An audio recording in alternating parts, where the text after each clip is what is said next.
No. Today, we're not talking about hysterectomies. We're just going to I'm talking about the myomectomy versus the uterine fibroid embolization. And as I did my research, I found out that UFE, the non-invasive surgery, is 100% more effective than a myomectomy. I've talked to a lot of people that say that the myomectomy didn't work and that the fibroids doubled and came back. That's crazy. But it's not crazy because when you do your research, we're gonna find out why they come back. Lost on the pink lip, girls trying to get lit. When we pull up, we on business. Popping for a little mint, only when the quick sip. Probably show face, then we dip. Hop to the next crib, who trying to test it? Bet we ain't even on the guest list. Aim so.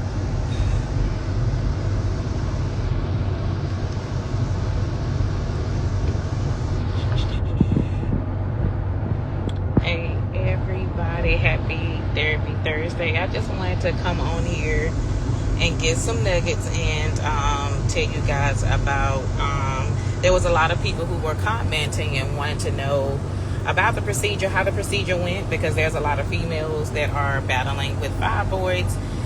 Being in the healthcare field and also doing my research, I found out why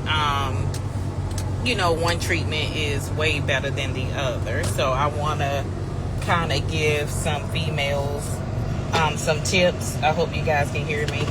I want to kind of give you guys some tips about myomectomy, the UFE, which is a uterine fibroid procedure. And of course, I know that there are some who just had a hysterectomy, and they may have had the hysterectomy because they wanted it, or maybe they felt like they needed it, but then found out later they really didn't need the hysterectomy. But I'm not talking about hysterectomy. I'm going to be talking about the myomectomy and the uterine fibroid embolization. So that's what I'm going to be talking about today, the uterine fibroid embolization. You guys give me a minute. I always have calls coming in when I'm trying to do a live, so I just pretty much want to clarify, give you guys some tips about it, about the fibroid surgery versus the uterine fibroid embolization. I had the UFE on May the 6th. My embolization started at somewhere around 8:30, but I had to be there at 7. So it took a total of 2 hours and a half, and then they probably kept me an extra 30 minutes. They didn't keep me for an extra hour and a half because I was doing fine. I was good. I wasn't in any pain, and I wasn't in any pain in the first week. My doctors were great. We talked the whole time until I actually went out, because they do give you moderate sedation. You're not fully sedated, just moderate sedation or a moderate sedative. Anyway, let me just go ahead and get into the nitty-gritty of things. What the UFE does, the uterine fibroid embolization does, is that it cuts off the blood supply that is feeding the fibroids. It's like they're feeding the fibroids silently, and then when you start feeling things in your, pelvic area, in your low abdomen and stuff like that, that's when you start noticing things, when it starts getting bigger, you start getting uncomfortable, cramping, fatigue, and heavy bleeding. Because when they're small, of course, when they're just growing, you don't feel anything, and that's why a lot of people don't know that. But then it's still important for you to go and get your checkups and go to your gynecology appointments every year. And a lot of times we fail to ask about those things, or we fail to have those yearly pap smears. And some of us have been guilty about that yearly pap smear, but we have to get it done so they can know about the discomfort, so they can feel where the fibroids are at in the uterus when they're doing a pap smear in your yearly checkup. But anyway, I have heard or seen some videos just recently, and where there are some female celebrities who dealt with fibroids and they didn't have more than one myomectomy. Doing my research, And like I said, you guys, I'm also in the healthcare field, but of course I do my research. I'm not a surgeon or an MD, but I've worked with different types of doctors, and I've been in surgery rooms with doctors, but doing my own research when I was finding out about the treatment option for embolization, that pretty much was my first choice. Again, going back to other females and even some other celebrities that we know of, they've had more than one myomectomy. Me personally, I don't agree with getting more than one myomectomy, because if your fibroids double after you've had the first myomectomy, and then you know that's not working. And then some doctors too fail to tell you about the UFE, when the UFE is a number one choice, in my opinion. What it is, what I detected, the reason why the myomectomy continues to come back and they double back even more after they've been removed is because there's no blood supply that is being cut off. So with the UFE, what they do is they go in with a small catheter in your artery, in your wrist or either your leg, and they put some type of beads down there to cut off the blood supply that feeds that uterine fibroid, that feeds those fibroids. And they cut off the supply, and then eventually they shrink over weeks and months, and then they eventually die. They become flattened. They can't grow anymore because there's no blood supply. There's no blood supply getting to them to grow in the uterus. They can't spread. They can't multiply. So keep this in mind. And you do your own research too, because I want you guys to do your own research, especially if you are experiencing this. When you're getting a myomectomy, and you're getting the whole fibroids removed, all they're doing is removing it. They're not cutting off no type of blood supply. The arteries are still there that can feed inside your uterus and can continue to grow fibroids. So that's why so many females have said they had to go under getting a myomectomy more than once. If it was me, I wouldn't have done that. After that happened the first time, I would have checked into the UFE. I would have checked into more options, but I'm just grateful and thankful that the UFE was brought to my attention when I went to go see my second gynecologist. I'm glad that it was brought up. We talked about it. She gave me the pros and cons.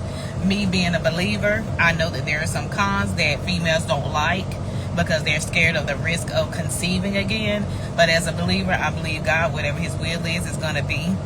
I just knew that the UFE would definitely be beneficial to me. And now that I've been hearing these stories about females having myomectomy more than once, and then they started off with, maybe 5 or 10, and then next thing you know, 22 come back or 30 more come back. I mean, it's like triple what you already had, which is crazy, which definitely needs research. And I'm glad that there are partners and people out there and doctors and surgeons that are researching fibroids even more, because it's crazy how it doubles, it triples. Because I think that your body and your uterus, it knows what it's doing, and then the blood is saying, hey, we've got to double more, we've got to double more. It's like it knows what it's doing, especially if you're having a myomectomy. And like I said, there's no blood supply being cut off. So of course that's why they can grow back even the more. So you have to be careful. And again, like I said before when I did a live this morning, it is your choice. I'm not telling you that to not get the myomectomy. This was my choice not to get it. And then after the fact, hearing stories from so many females that said that they had to go through more than one myomectomy, which you shouldn't have, I know that I make the best choice by researching. Because like I said, what I detected in a healthcare setting is when you are removing the fibroids, you're still not cutting off the blood supply. The only way to cut off the blood supply is if you have the uterine fibroid embolization.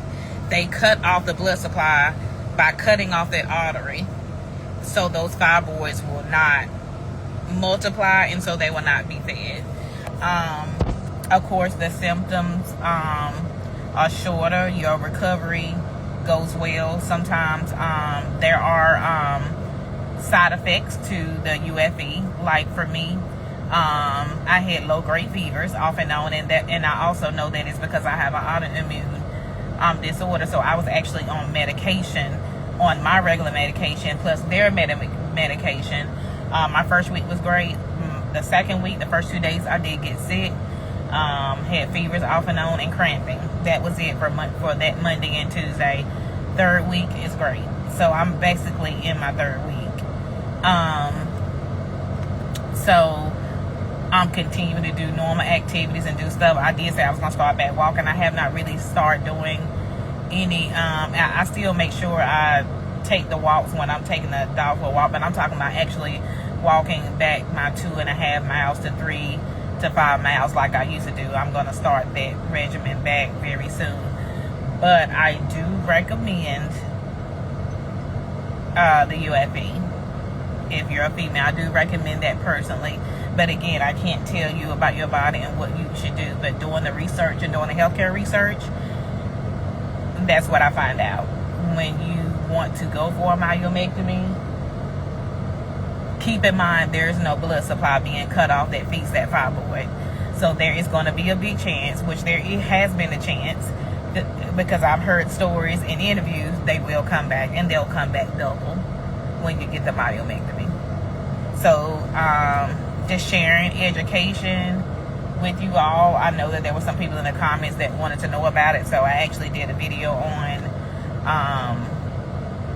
I did a live earlier on my TikTok page, and now I'm just sharing it with my Instagram followers just in case anyone wanted to know. So, you know, I'm definitely just educating the females on, and you know, even if you are going through severe cramps or severe bleeding, please get checked out, and make sure you tell your doctor about the changes and everything. So anyway, I hope you guys have a great weekend.